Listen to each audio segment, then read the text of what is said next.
I'm going to try this differently. I'm going to do it so that you get to see what I'm seeing instead of it facing me. Maybe I can do better like that, right? Okay, so here. Joseph. Let's talk about the old Bible stories, right? Where shall we start? How about with Joseph? Jacob, right, had a slew of kids. And the youngest one was Joseph. Now, none of the brothers liked Joseph. Why? Probably because he must have been pretty darn obnoxious. Think about it. It all began when he had 2 dreams, and the dreams told him that he was going to be on top of the world and in charge of everything and everyone, including his father and his brothers. Well, I'm the oldest of 7, with 3 stepsisters added on. And I can tell you that there are a lot of things to be mad about. I mean, some of the fights are so petty, right? But I don't remember ever really wanting to take one of them out and selling them or killing them. But Joseph's brothers all agreed. That means he didn't have one that he was in favor with. Now, why? You gotta say why. Well, the story even says that Jacob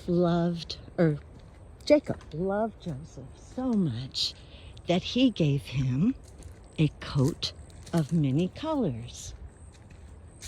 Now, when you take that word, coat of many colors, and break it down,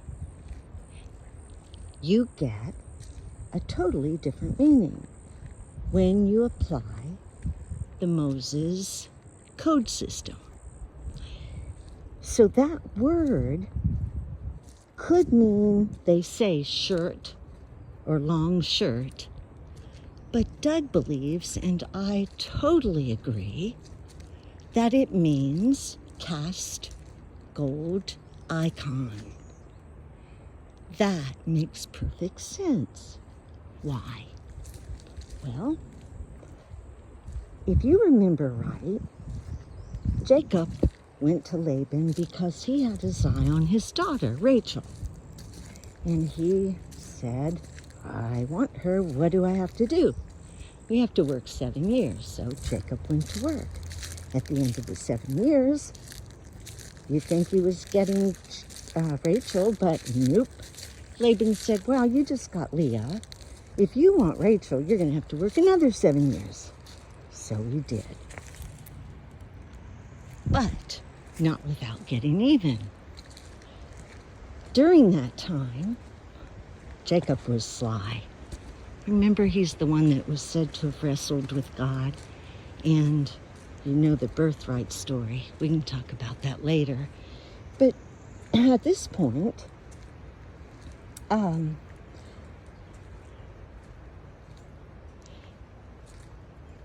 Jacob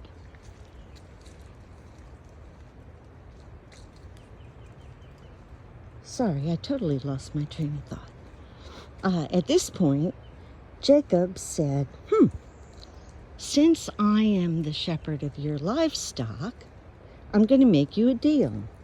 Every spotted or speckled or strange-looking animal that we get, sheep or cattle, they'll be mine.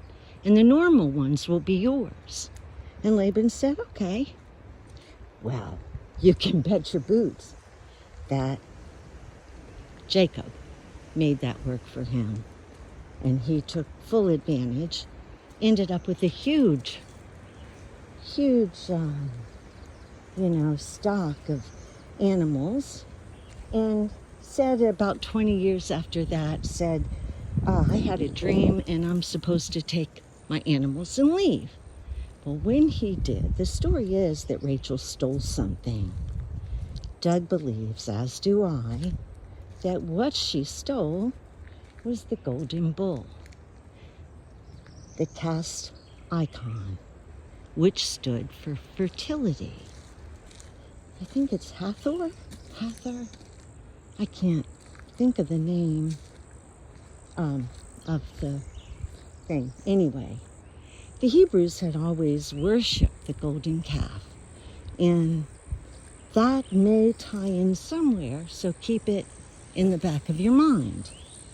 So if Rachel escaped with that, then perhaps, and I know this seems like such speculation, but hang with me because it's all going to come together eventually.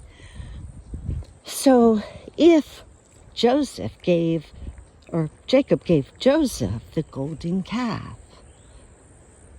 that would have certainly made his brothers angry and may have been a picture of their inheritance and what would happen.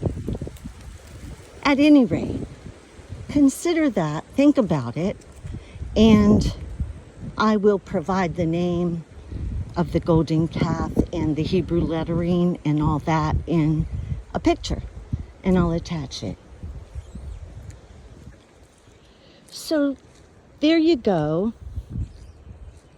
Now, Joseph was sold. Who was the brother that wanted him killed? We don't know. It doesn't say, does it? We don't